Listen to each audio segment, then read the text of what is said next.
That's it. Oh, Yeah. Hi everyone, I'm Jess. And I'm Gemma. What are we talking about today, Gemma? Well, today we just want to do a really quick video with you guys, just to give you some quick tip pointers on how to make your food really healthy and tasty without needing any additives of sauces, oils, or any other condiments you might buy from the supermarket. That's right. So people always ask me, because they're doing these diets for 12 weeks, oh, I'm getting bored of my food. How can I make it taste nicer? Do you have any good recipes? And I say no. But I know someone who does. Gemma? Yes. So what would be your best tips on things to have in the kitchen when you're prepping your food to make them healthy in the plan but still taste okay? Yeah, so obviously I do a lot of Jess Murphy's clients, and their plans can be quite strict getting towards the end of the comp season or into their plan, and they've obviously been on it for a long time. So a lot of the kitchen essentials that I tell people to have is, one, have a non-stick fry pan, because then you're not needing to add any extra oils or anything to your pan to throw that off.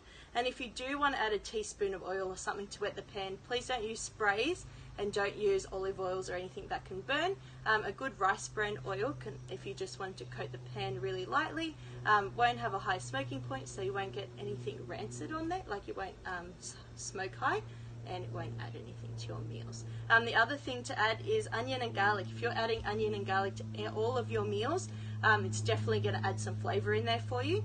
If you find you have any stomach issues with these, you can actually still use them and cook with them if you use them chunky and take them out. So that's good with any of your clients that may be on FODMAPs. Or we know that when they're on a strict diet for quite a long time, their stomachs can get a bit irritable to things.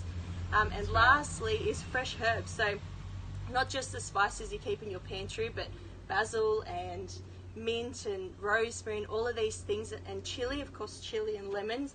Adding these onto your meats when you're cooking is going to make a huge difference, and adding them to your salads as well. I know once I made a salad for Jess, and it was her favourite bok choy salad. Oh, what is this taste? I said, it's mint, Jess. It's delicious.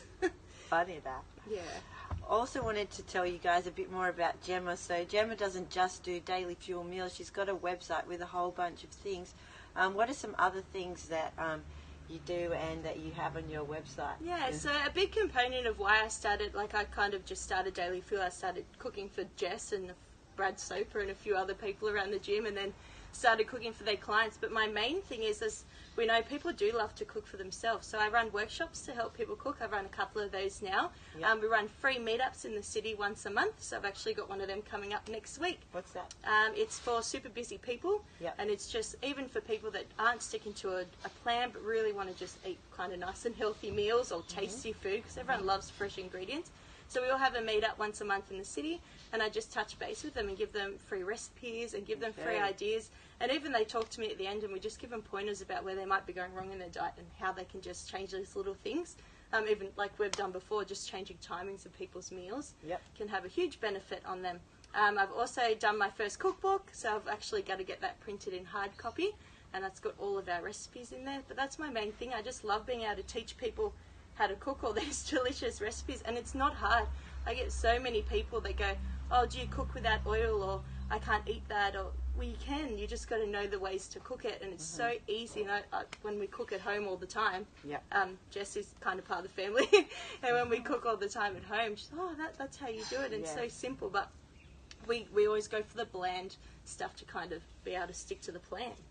And how do people book in if they want to do one of these meetups, or if they want to do like a nutrition and cooking consultation? What's the best way to book in for that? You can always message me on Facebook. I'm always on Messenger, and emailing through my website.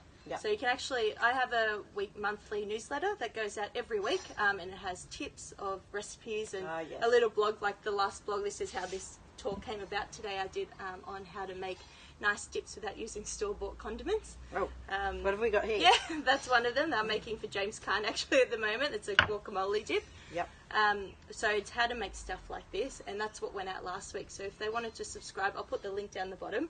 Yeah. And people can just literally subscribe to that. And every week I have a little button down the bottom where you can sign up for a free 30-minute phone call. So I'm really trying to get all these little So we'll put the link at the bottom of this video today. Yeah, because people Alright. need more help than just, unless you're Jess Murphy and you just want your meals made for you every single day. Get her to cook it. Yeah. It's easier. But there's more, like, there's people like me out there. I love to cook my own meals, and I Yeah. like following other people and their recipes. So follow me, and I'm trying to